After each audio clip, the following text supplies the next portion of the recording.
Hello, how you doing? Welcome to an episode of Unwanted Opinions, and I'm your host. I really do hope that you get to enjoy this episode. Welcome. This is going to be the first of many, and I hope you enjoy this conversation. And really, this is what it is. It's going to be a conversation. It's not going to be anything where any judgment is taking place. I kind of just want to speak from the heart. And this is just a topic that I've often talked about with just friends and close ones, and I kind of want to discuss today. And right now we're going to be discussing taking responsibility. And as crazy as that sound, or like as broad as that topic may be, I'm going to be talking about more just as far as being a parent, being an adult, because I am an 80s baby, so I am a little up there in age, and just being present as a human being and living in the society that we are in today. And so to begin, I just want to start off by saying that, as I said, I'm an 80s baby.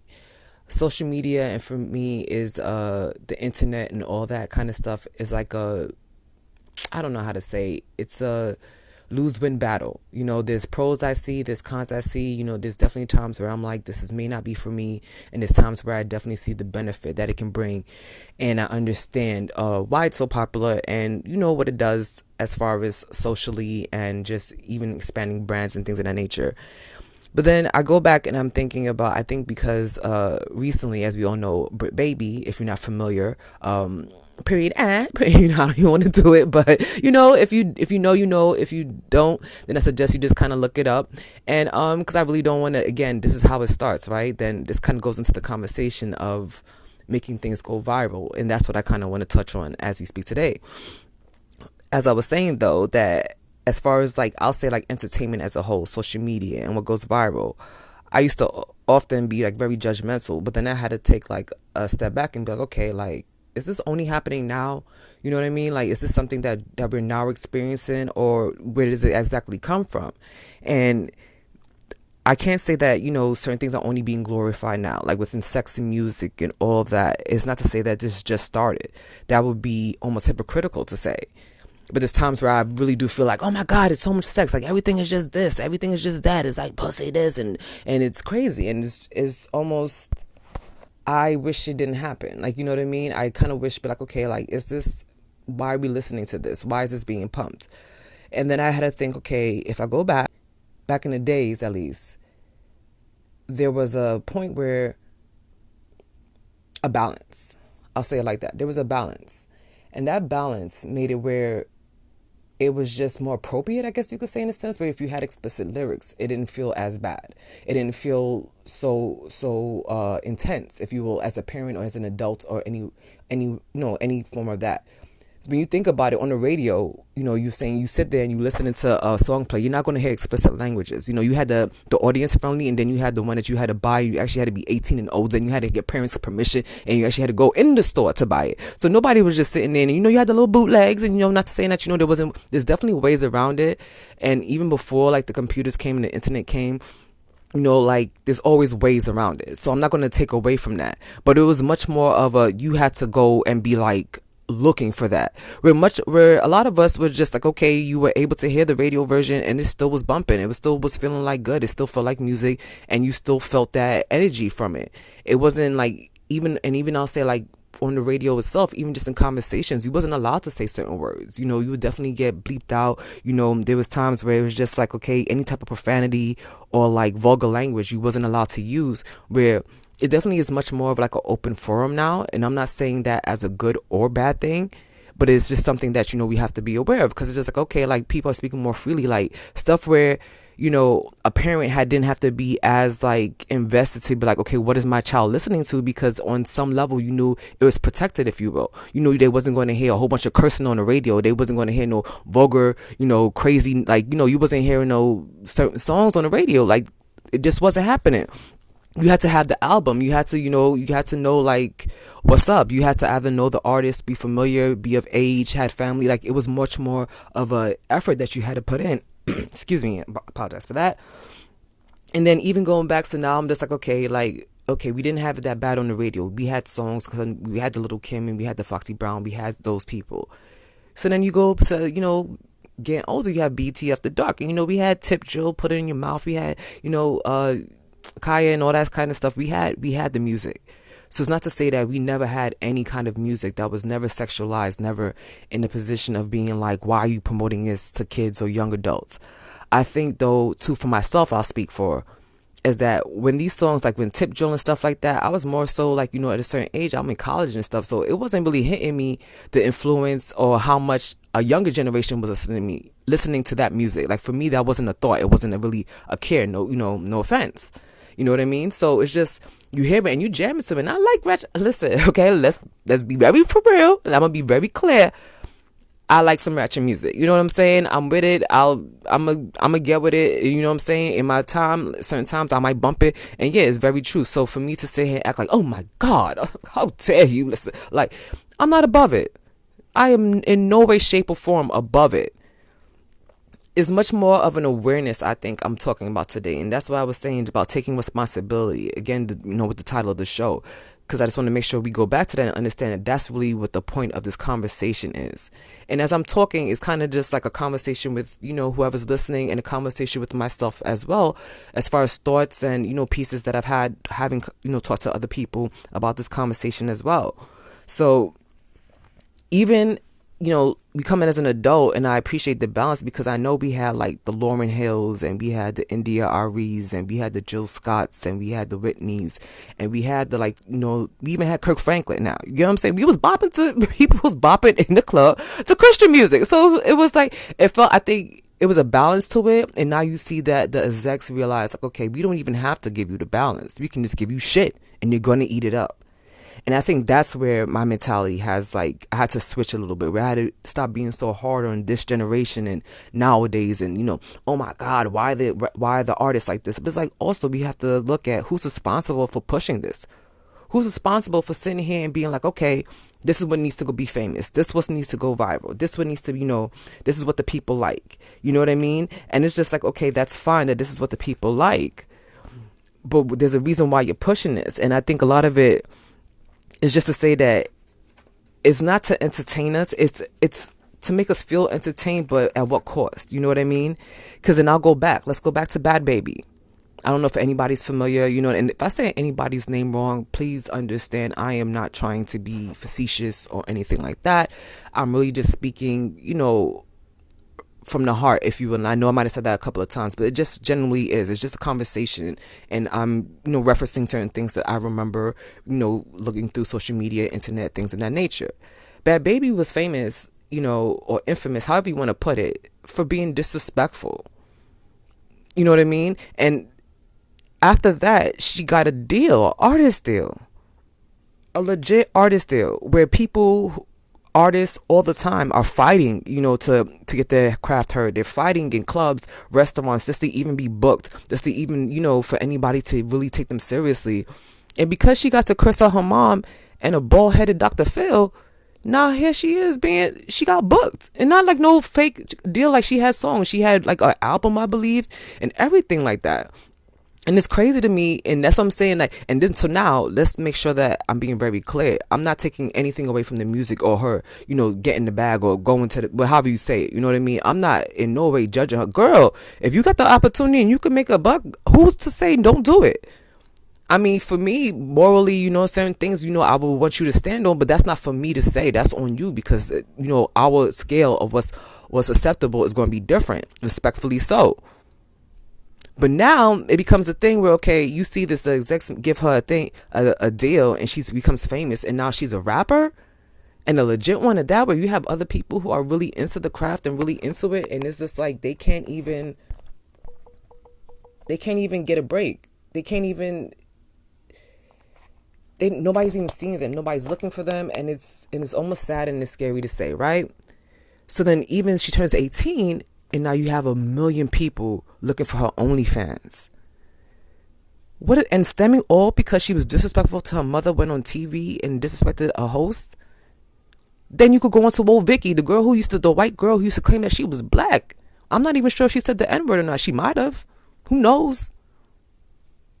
But she would legitimately be talking like she's from the hood, and this stereotype of what hood people are supposed to sound like. And if you're from the hood, you're supposed to look and talk and act a certain way. That's a whole nother conversation.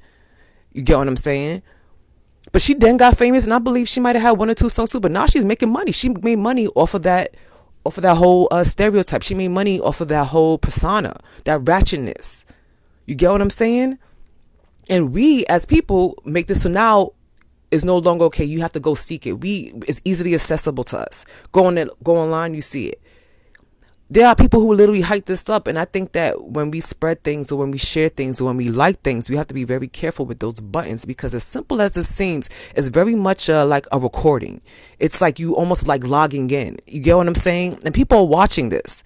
So we have to be careful with that, because as much as you might think it's a simple heart or it's a simple comment and it's a simple this, it's a simple share, we are now spreading and in some way adding to the problem. You get what I'm saying? Especially when we try to be like, oh, promote this is good. And then it goes on to even say like, and I'll say somebody who's more well talented, if you will, in a certain degree, if you will, like Cardi B. When she first was on the internet, she wasn't talking about, she was talking like, I guess like the typical real stuff that girls don't talk about when it comes to sex, about like, like sucking dick, or like, when it comes to like, when you're doing it with your man, she was a stripper, she was this, and she was doing her thing. And it's all cool, right? And what I'm saying is, like, when I mention these people, I'm not taking away from their music. I'm not taking away from them. Oh, like, why are you hating on them? Like, if they got an opportunity, if you got the opportunity. So first of all, I don't know if I would. Like I said, I'm not knocking them for taking it, because that's who they are and that's what they wanted to do. And you see an opportunity, you take that, especially if it's gonna make you money. I'm saying for us, let's also recognize that the reason why these people are being pushed is not because, okay, they saw a talent first. You get what I'm saying? That's my point. They're not seeing the talent first. They're not seeing the talent first. They're seeing the ratchetness, and that's what they want to promote to the people. It's not the music they're looking to promote. For whatever reason, it's these personas they want to promote. You know what I mean? It's the persona of that whole ratchet, unfortunately to say, black, sexualized, now I guess you would classify as a city girl kind of outlook kind of situation. And that's the thing, like, F these niggas, fuck all that kind of shit. And as much as that is what it is, we as a people got to take a step back and be like, oh, I see you, I see what you're doing. Am I going to feed into it this time?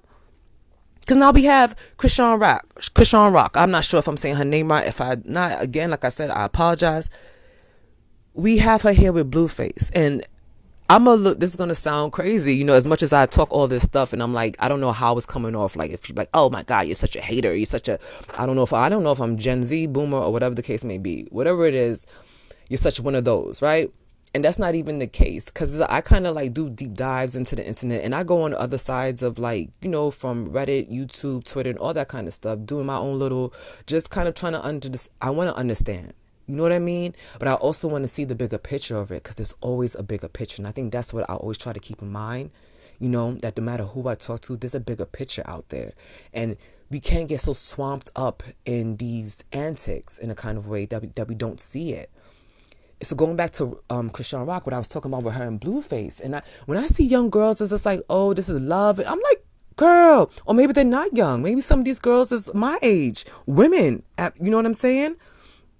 But when I see this and I'm looking at it, and there's people, there are a group of people who actually sit there and be like, you know what? This is okay. This is love. Y'all don't understand. No, baby. You don't understand. Love will never look like that. Love will never. And I'll say this about her. Chrisean Rock, she actually was talented. Like, she was very athletic, extremely athletic. She had personality. And I think that under the right people, she could have I think she could even did it on her own. You get what I'm saying? I don't even think she really needed, but I think once she got on the Blueface Girls Club or whatever, his show, like, it was like the BGC version, and he did it on OnlyFans, and you paid a membership and you got to see, and it was mostly just fighting, and again, guilty pleasures. So I'm not going to say like I'm not there, but I definitely didn't pay the OnlyFans, but I watched clips, I watched breakdowns. I know somebody I used to watch continuously about it was Naomi's Dream on YouTube, and she would do like the full breakdowns of it, and she would watch like, like certain clips and kind of like go back into the relationships and things like that. And when you see certain things like that, and then come now to where now she's doing her thing, now they're about to get their own show. But again, what made her famous? You get what I'm saying? It always comes back to that. Why is it not the talent that makes these people famous? They get the talent afterwards, so yeah, get your bag, boo. But it's just like, it's not, what are they trying to push to us? And then it's like this narrative, especially, I think, maybe like in the older generation or whatever age group it may be, we get too caught up in like, okay, well, that's not our problem. But we got to watch how it's influencing the youth. We got to care. Especially for our own, especially I'm going to say like in our, in the black community and, in the minority community. And, we got to care. We have to care. Our young people are growing up to see and looking at this like, okay, like this is ideal. This is what I need to do to get my bag. I got to be, if I get on the gram and if I sit there and I act like this, if I do this and I, and I rah, especially from high school now. And it's starting from young, the elementary. These 13 foot, they're different, bro. These kids out here are different. It's a different ball game altogether. And it's not good, bad, or different. You just got to recognize it's a different game out here. So if you want to sit there and be blind to it, it's not good for you. Especially if you want to have children, you're still going to have to be in the world with them. These are the people who are going to be working in certain jobs you have to go to. They may be your boss, whether you like it or not. Like, you get what I'm saying? They're going to run certain companies. They're going to be the ones that's coming up and taking over. You get what I'm saying? Your family has to live in it. So if you have little cousins and nieces and nephews, they got to interact. So you got to care, because it's a bigger, like I said, it's a bigger picture, and it's community. You cannot survive without community. We will not survive without community getting stronger and being more aware and not being so blinded to certain things. So we need to see why every time these people are so like, why is it when they at the ultimate, like, oh my God, like they're getting beat. And it's just like, toxic relationships is a conversation I want to have in a whole, because that's a whole, again, there's so many things you could dive into, so many topics. But for us to promote that or see people like giving into that and saying like, like, oh, she's doing good. No, she's not. She's not. If anybody would say they would want that for their child, I'm not sure I could say, who am I to question you? But at the same time, there's some questions that need to be asked. Let's put it like that. You feel me? We have to stop saying that these things are good, and then now you see with Britt Baby again, another. It's just like, you guys to be fucking kidding me. You gotta be kidding me. You can't be fucking serious. You can't be fucking serious. You know what I'm saying? It's just like, yo, like, y'all really trying to play in our face. You know what I mean? Because some people, and I think that's what I miss the most, is just that people who made it, they had a hunger for it. There was a drive. There was an energy. It was in their soul. They breathed and lived it. Rap music, whatever it is, whether it's singing, whatever, they lived it. It wasn't just something they picked up or they did with their friends. I think a lot of us, well, not a lot of us, I'll say some of us, because I've done that, where I sat there and I rapped, in my room with, a bunch of, we chilling, you know what I'm saying, and we having conversations, and you have a beat, and you, in the lunchroom, you do it, and there's nothing wrong with that. But there were certain people who, there was a love for that.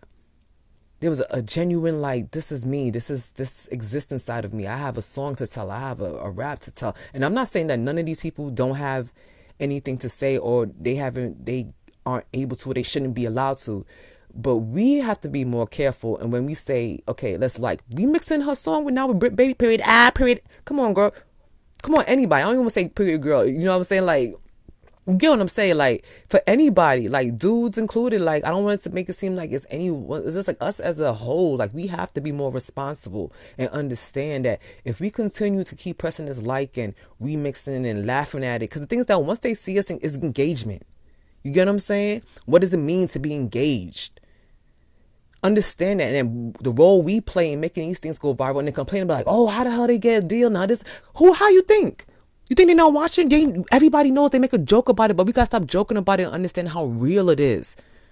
Our kids are being influenced by this. The youth is being influenced by this, to the point where they feel like this is the quality no longer exists. They feel like this is what they need to do in order to be successful.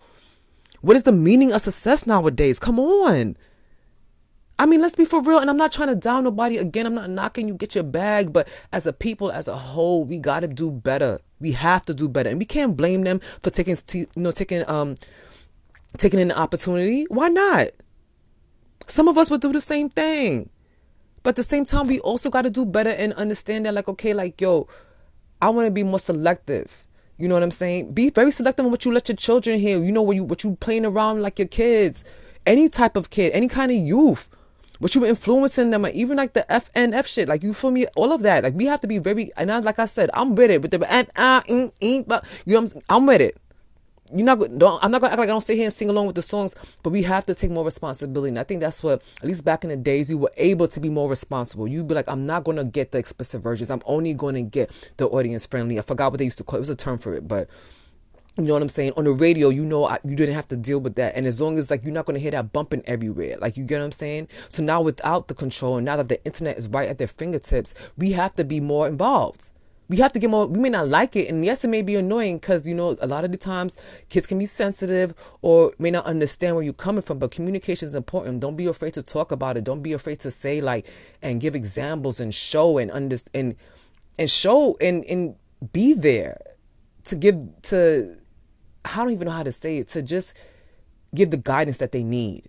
And whether they don't want to take it or not, at least step in. Because, it's better to say something than nothing at all. That's how I look at it at this point. Because, we're at a point now where just anything can go viral off of bullshit. And it be straight bullshit. And we all say that, but we complain. So let's stop complaining and really just kind of like become more aware, like I said. And I'm not offering a solution. This really was not a solution. This is a little rant. And these are going to be a couple of rants. You're going to hear me. I hope you like it. If you want to listen, if you have any comments, feel free to comment back. I will always love to hear anybody's opinion because that's what we're here for. We're here to have conversation, and we're here to, see what's going on in this world today. You know what I mean? A lot of this may be unwanted opinions, but granted, I hope that, we can agree to disagree. And that's all this really is. I do thank you for listening today. I hope that you enjoyed this conversation. And I hope you enjoy the rest of your day. Thank you so much for taking the time out to join me. Until next time.